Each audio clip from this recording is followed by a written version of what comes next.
أحزاني أجيك أنزف ويجرحني الزمان وبعثر أوراقي عليك،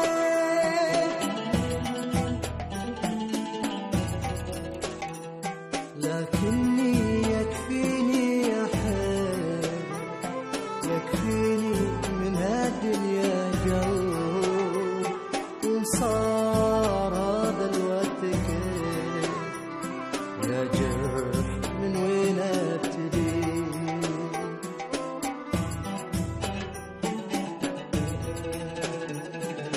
كم لون لك يا ذا الزمان قاسي مالك يا مان، للحب ما مروا عليك ما عاد باقي لي مكان.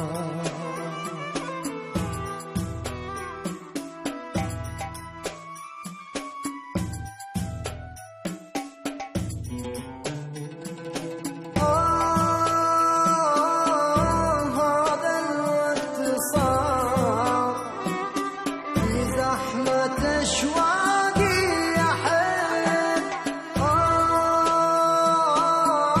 هذا الوقت صار في زحمة أشواقي أحب، يكفيني من هالدنيا قلب والباقي خليته عليك، يكفيني من هالدنيا قلب والباقي خليته عليك.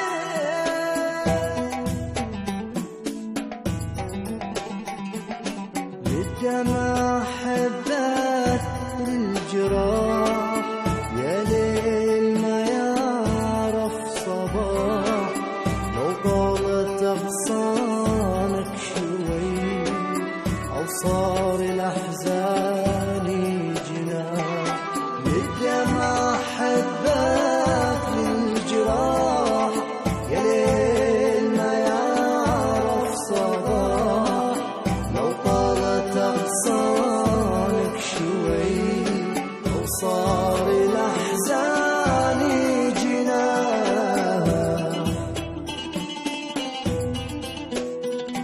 بقول يكفيني يا حب، يكفيني من هالدنيا قال، وصار هذا الوقت كيف يا جرح من وين ابتدي، يا جرح من وين ابتدي.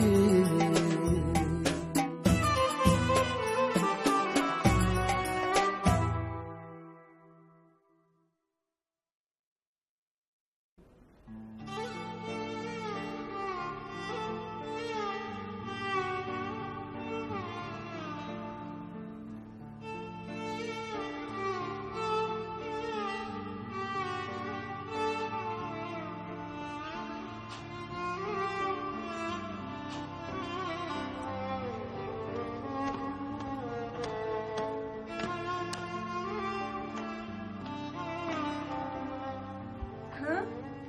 ايش السالفة؟ حمرة ومكياج وتسريحة، ايش فيه؟ ما في شيء، أنا صديقتي رايحين الحديقة. سمعي خلود، لو ما خبرتيني بصراحة تراني بخبر طارق وبيحبسش في البيت وما بيخلي حتى صديقاتش يزوروش، ولا خبر خميس؟ حرام عليش، بروحك انتي وفايزة تروحوا تتمشوا على راحتكم. إذن أنا كبيرة، وبعدين أنا ما أروح إلا الدوام مع فايزة. كفاية السطح. بس عاد لا تتأخري. يا ريت لو ألاقي واحد مثل أحمد. خلود انتي بعدك صغيرة، بكرة بتكبري وبتشوفي كثيرين. ها طارق وصل.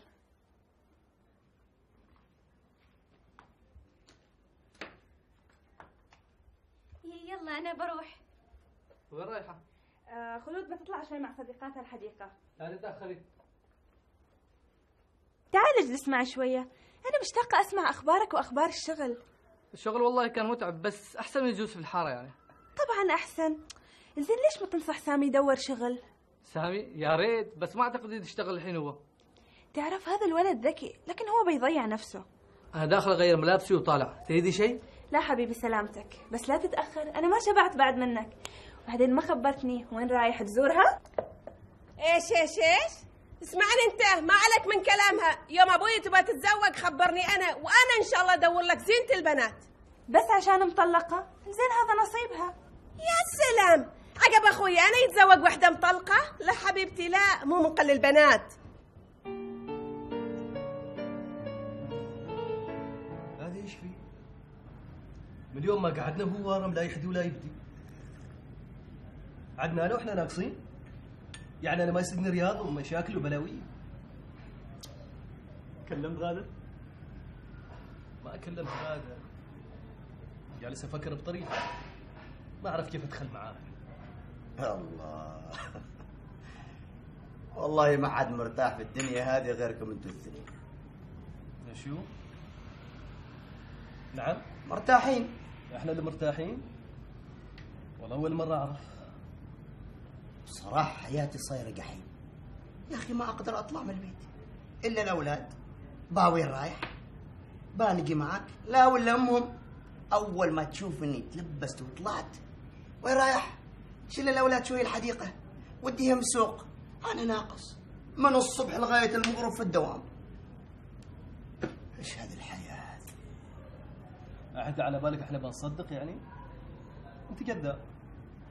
أنت من هنا تطلع أولادك أنت في حياتك ما طلعتهم. كل يوم 4 من 6 لغاية 8 أعشيهم وأرجعهم. وبعدين الليل لك وترجع الفجر. يا أخوي أنا رجال، عندي أسراري ولي خصوصياتي. يا أخي من قال لك تزوج وتجيب 4 عيال في 5 سنوات؟ غبي، أنا غبي. إيه فهذا عنده حق. سمعت كلام أمي. يا ولدي اتزوج، يا ولدي الزواج استقرار، يا ولدي أبغى أشوف عيالك. يا ليتني ما سمعت كلامها. حتى تضحك على من بهالحكي يعني؟ أمك وزوجتك هم اللي ربوا لك عيالك، أنت إيش دخلك؟ أنت محظوظ، زوجتك ما تسألك وين تروح وين تجي. لا والله هذا اللي ناقص بعد، إن الزوجة تسأل. أشوف اليوم هدوء، تليفونك ما يصيح، إيش السالفة؟ قافلنا، ما هي اللي مزاج أكلم حد أبدا. زين أقول لك يا نانو، السكرتيرة الحلوة صغيرونة ايش اخبارها؟ ترى حلوة. حلوة بس صراحة من ناحية حلوة بس يا أخي أحس إنها غبية. أسئلتها، طريقة ملابسها، يعني تصور إنها عازمتني على فيلم هندي. زين شو زين؟ روح. هذه أكيد إنها غبية، هذه عقليتها مثل عقلية زوجتي. أنا نفسي أعرف شيء واحد، ويا ستار اللي لابسها، أحد مجمع هذه البنات كلهم من كل الدول العربية. ليش تتكلمون؟ إيش تقولها بفهم بس بعرف يعني. لو في الأخير رهوة على أبو مسكين، فاقرن بالفواتير بالهدايا بالفيزا بالمستر كارد، هو اللي يدفع كل شيء، وهذه حضرتي تحكي. يعني في ايش اتكلم مثل ما تتكلم كل الناس. اخي نبي نعرف عن بلادهم، حالة الطقس، الاسواق، يعني معلومات عامة. بعدين اخر الليل الكلام بروح يجي، ما يبغى له تعب، يتغير الحكي. والانترنت وايش اخباره؟ سمعنا انك مشغول بالحوارات الرومانسية. الله، الانترنت هو المكان الوحيد اللي ارتاح فيه. وزوجتك ما تعرف انك تحادث بنات على الانترنت؟ زوجتي تفكر الكمبيوتر كله العاب، واني جالس اتابع اخبار البورصة. تعايش في نعيم وحرية وبعدك تشتكي؟ يلا قوم اروح نشوف لنا شيء من الفنادق او مطعم. يا اخي قوم، صراحة انا متضايق. يا حبيبي انا ما في، انا ريال حبيت، ريال بستقر وبتزوج، خلي عنك السوالف البطالين. خذ النصيحة مني، بتكون اكبر مجنون. وليش؟ شو ليش؟ الغبي اللي يقول ان الزواج استقرار. الحين هذا العالم اللي متزوجه يعني ما مستقره، يعني ما مرتاحه. هذا منافقين. يريدوا يقنعوا نفسهم انهم مرتاحين، لكن في الواقع لا. قرب تعرف. كيف كانت السهرة؟ يا أخي أنت والله بصراحة أنت ممل. يا أخي إيش هذا؟ طول السهرة ما نطقت ولا بكلمة. خلاص حالتك صارت ما طبيعية. أخبرك أوصلك الحين الحارة وانزل وروح نام أحسن لك، أنت شكلك مرهق.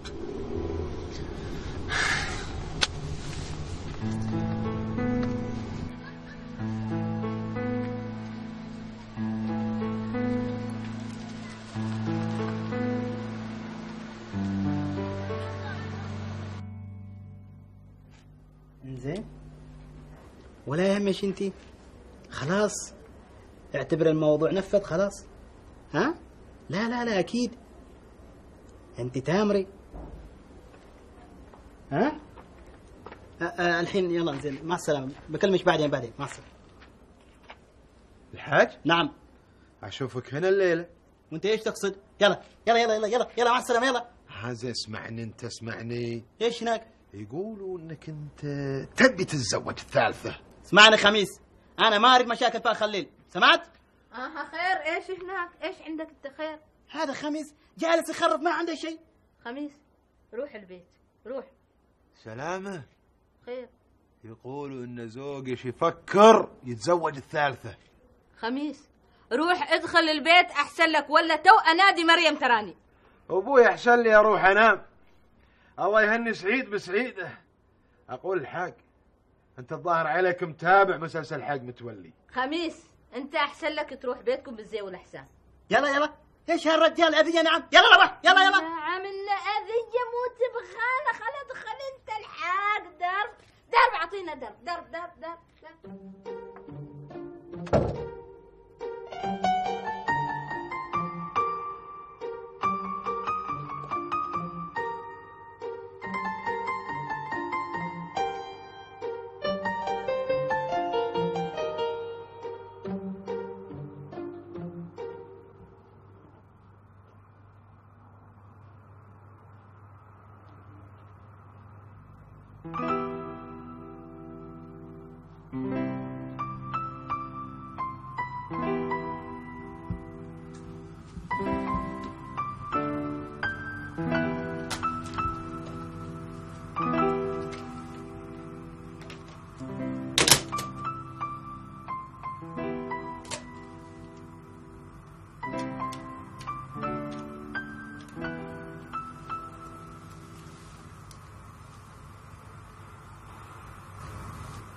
صباح الخير، ممكن محول 216 من فضلك؟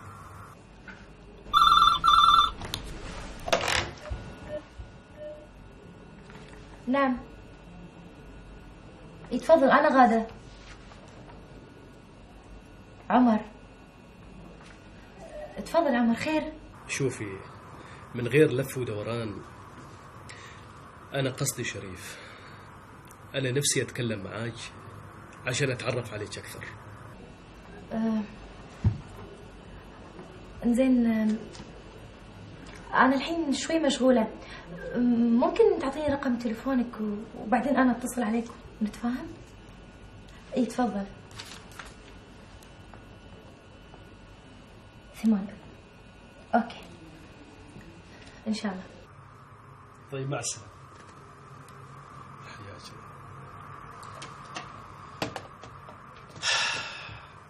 خير، من كان على التليفون؟ عمر. عمر؟ من عمر صاحب حساب الشركات؟ ايه عرفته. وخير ايش يريد؟ تصوري يا أمل يقول لي انه يبي يكلمني في موضوع مهم وقصد شريف. صحيح يا غادة؟ ألف مبروك يا حبيبتي. تعرفي أنا كنت حاسة وشاكة. زين ما نبي نبين حق أريد، إن شاء الله تقولي لا. خلاص بنتكلم بعدين. أوكي راجعتيها؟ ها يلا عندنا شغل، تعالي بنمشي.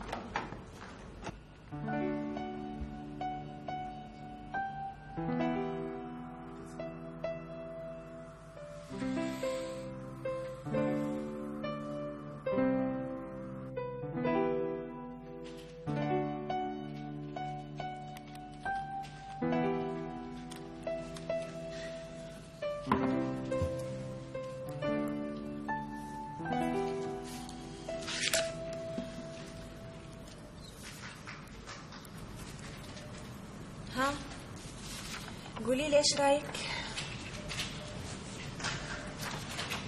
والله يا أمل أحس إنه شاب مهذب ودغري، ويقولوا عنه انه انسان جاد.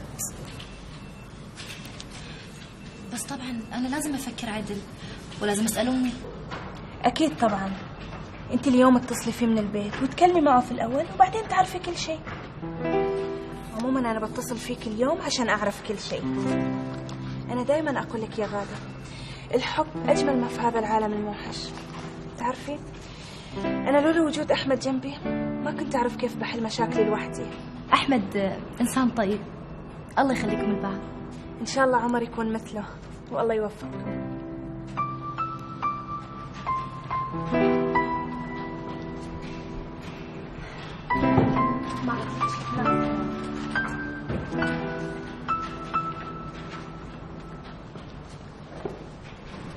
خير في شيء؟ لا ما في شيء. من كان متصل؟ أمها متصلة تسأل عنها. علي عاد؟ يلا خبريني، أنا صديقتكم وبعدين باين من ابتسامتكم إنه في شيء مهم. ما في أي شيء، روحي شوفي شغلك. سمعي، إذا كان خبر اليوم بفلوس بكرة ببلاش يا أمول، وأنا أريج.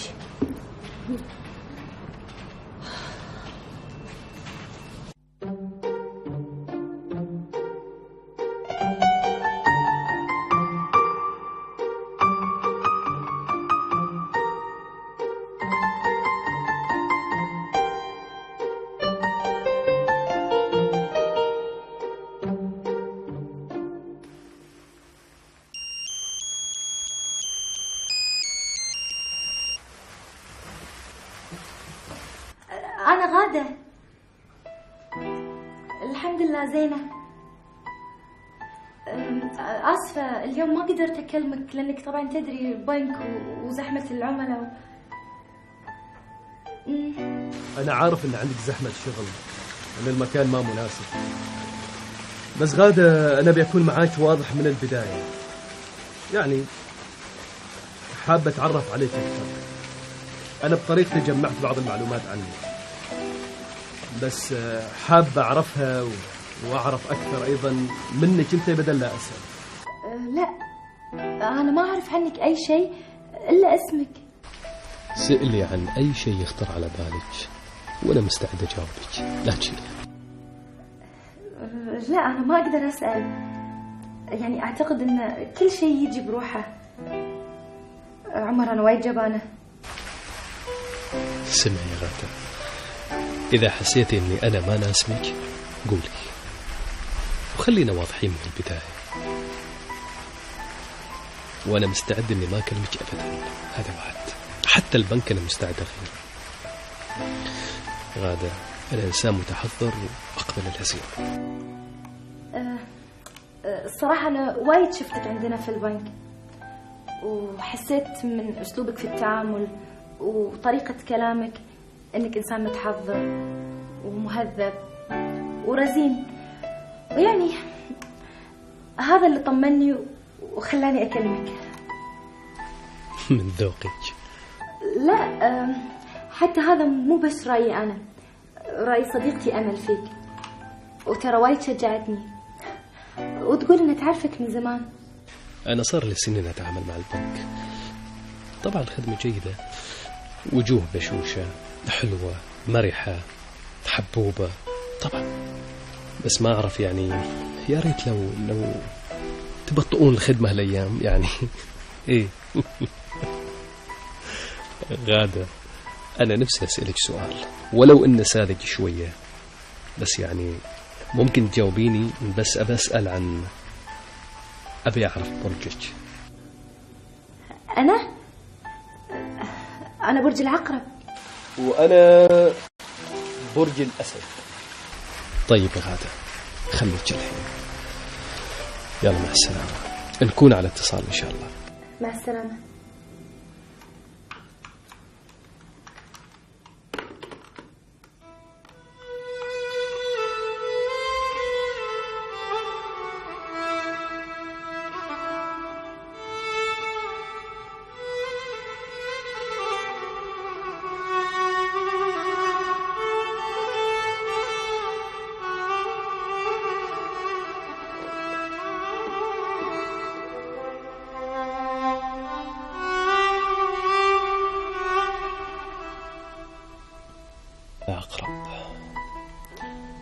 العقرب هاديات حلوات، ستات بيوت، رومانسيات.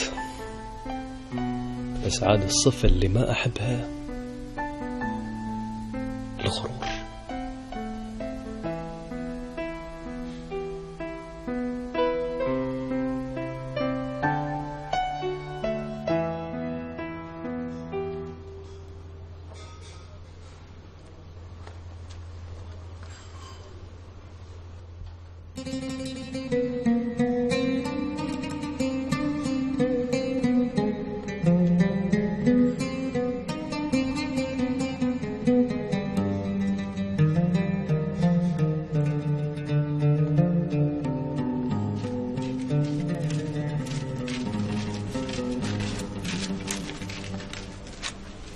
كيفك حبيبي؟ كيف حالك فايزة؟ الحمد لله على السلامة. الله يسلمك. فايزة أرجوش يمكن كلمتين لو سمحتي. سالم، اللي بيننا خلاص انتهى من سنين.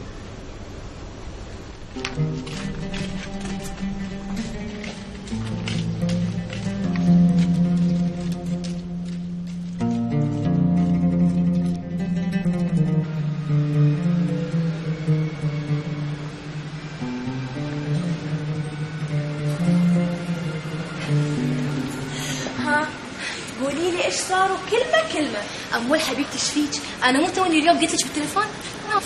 خلينا نقعد وأقول لك على كل شيء. تفضلي.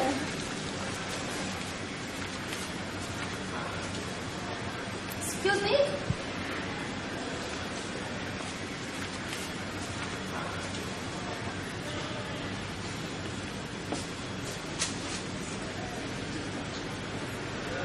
المهم أنتي مبسوطة؟ الحمد لله، وصليت صلاة الاستخارة. أمول ما أدري، أحس إن عمر شاب طيب ورزين وخلوق. الله الله، يا سلام. أوه أمول، وبعدين معاك تخليني أكمل ولا لا؟ خلاص كملي. والله خليك جادة شوي. ما أدري أمل، أول مرة أشوف فيها عمر يوم يا عندي البنك يراجع حساباته. حسيت إني عارفة من سنين. ما أدري، أنا حسيت إنه إنسان مختلف تماما. كلامه موزون، ما يقعد يخبص في الكلام يمين ويسار مثل باقي العملاء اللي أنت تعرفينهم. مؤدب أيوة، بس أنا يا ست غادة كنت أفكرك قطة مغمضة وأريد كانت تسميك المعقدة، وانتي طلعتي سوسة ونحن ما دريانين. المهم قولي لي، في إعجاب؟ طبعا في إعجاب، ولا أنت حاطة في بالك يا أمل إن ممكن أي اثنين يتزوجون علشان الزواج والاستقرار وبس؟ لا طبعا، على الأقل لازم يكون في إعجاب. أمول ما قلتي لي أنت كم واحد حاول في البنك إنه يكلمك وما عبرتيه؟ أنا محظوظة إني أعرف أحمد. تعرفي كل ليلة لو جايب عشاء يتصل فيني يشوفني متعشى ولا لا وبعدين يتعشى. أنا في عمري ما شفت إنسان حنون مثل أحمد، ويحبني ويخاف علي أكثر من نفسه. الله يوفقكم يا أنا إن شاء الله، ولا يحرمكم من بعض أبدا. المهم خلينا الحين من أحمد. لو كان عمر جاد الله يسعدكم، بس إن شاء الله ما يكون مثل ابن عمه فارس. لا لا لا لا، ولا أنا طبعا مثل أريج. تعرفي أنا نفسي أعرف أريج في إيش تخطط.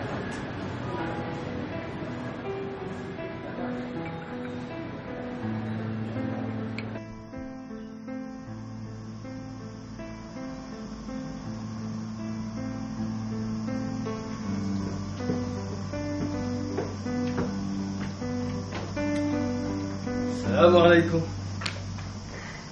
وعليكم السلام. هلا بولدي عمر، وينك يا ولد؟ ما حد يشوفك الا وقت الغداء، تتغدى وتروح تنام. مشغولين. وبالليل ما تجلس معانا؟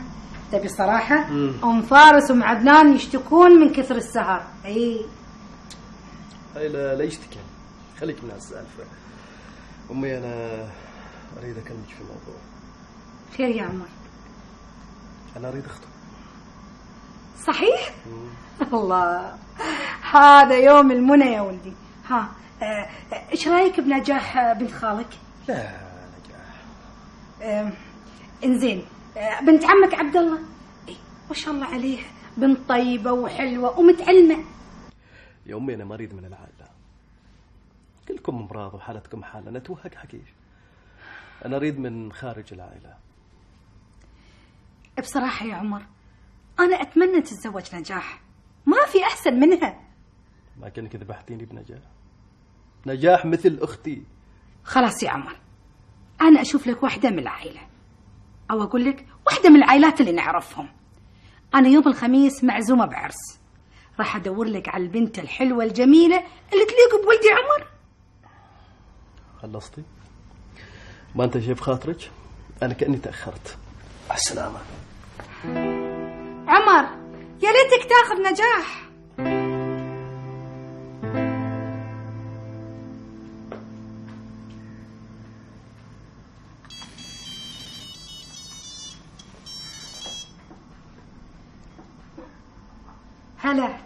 هلا رياض، كيف الحال؟ وكيف حال الأولاد؟ الحمد لله. أقول رياض، قبل شوية عمر كان عندي وكان يكلمني عن الخطوبة. إيه يبي يخطب. أنا حاولت أقنعنا يتزوج نجاح، لكن الظاهر إنه هو حاط عينه على واحدة بس مو من العائلة. يا رياض أنا خايفة. إيه أخاف ياخذ واحدة لا نعرف من هي ومن هي عائلتها، وبنطيح بمشكلة مثل ولد فوزية. انزين يا رياض، كلمة انت يا ولدي، ترى هو يسمع كلامك. انزين حبيبي، يلا يا ولدي، ان شاء الله رياض، مع السلامة.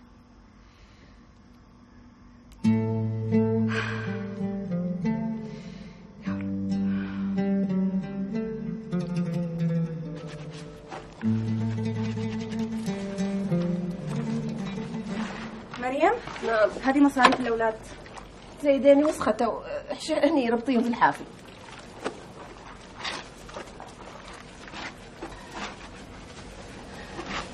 أحسنتي يا أختي أحسنتي. لا مريم، الله يبارك في خيرك إن شاء الله.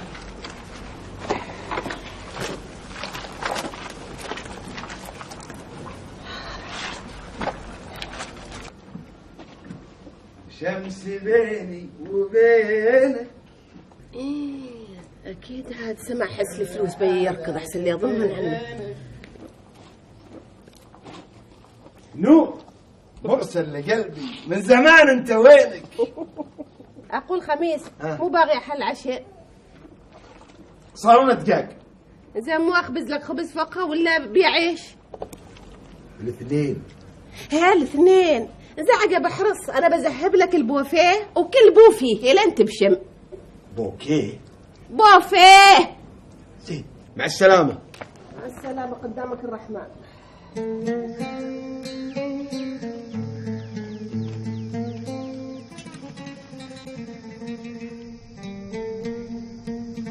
ايش رايك الموضوع هذا؟ نفس الخبر قريته في جريدة. السلام عليكم. وعليكم السلام. هلا ولد عمر، شو اخبارك؟ تمام الحمد لله. هات علومك هات. ايش علوم؟ كل شيء اوكي الحمد لله خير. طمني يا ولدي، انا بصراحه سمعت اخبار مو زينه عن المصنع. اي والله يا خالد، المقاول توقف عن الشغل. بس المفروض من الرياض والشركه ما يستثمرون بفلوس المصنع ويجازفون فيها. ايش نسوي؟ كنا فاكرين ان انا اعرف يا ولدي معظم الشركات بدأت بنفس الطريقه، بس يا ولدي مو كل مره تسلم الجره. صحيح يا خالي. عموما هذا اللي صار. يا اولادي انا بروح ارتاح شويه داخل عن اذنكم، والبيت بيتك يا ولدي. يلا الله معاكم.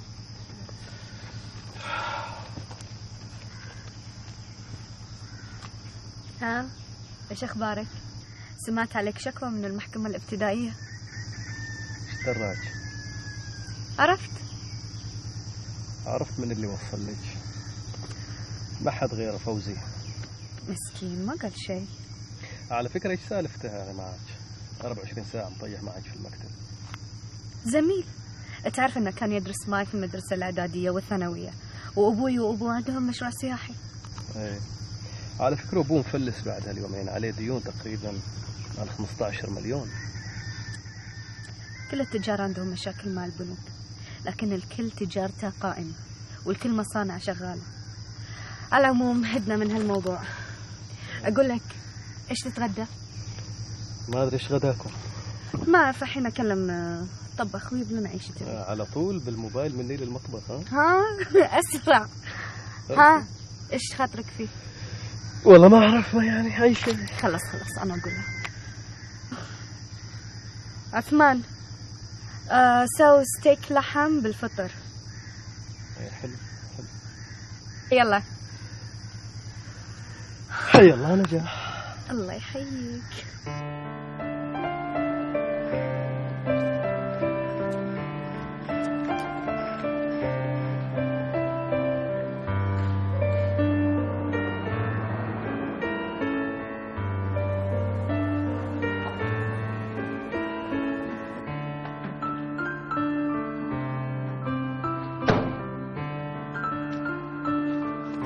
مساء الخير. مساء النور. خميس، ايش صار في موضوعي؟ ترى الوالد ينتظر الجواب. اقول لك بصراحة البنت بعدها صغيرة، وانت انا اقول لك سير توكل شوف لك واحدة ثانية. بس اسمعني، هذا اخر كلامي معاك، وانا صراحة جاي تعبان وجوعان، سير اتغدى.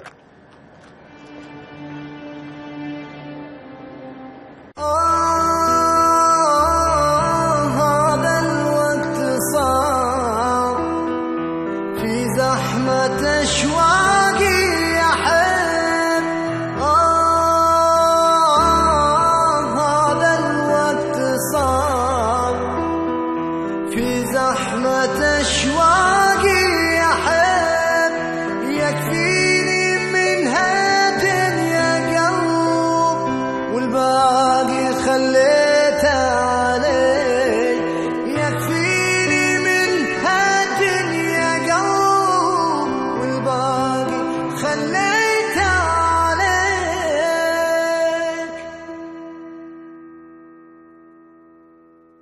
للدمع حبك للجراح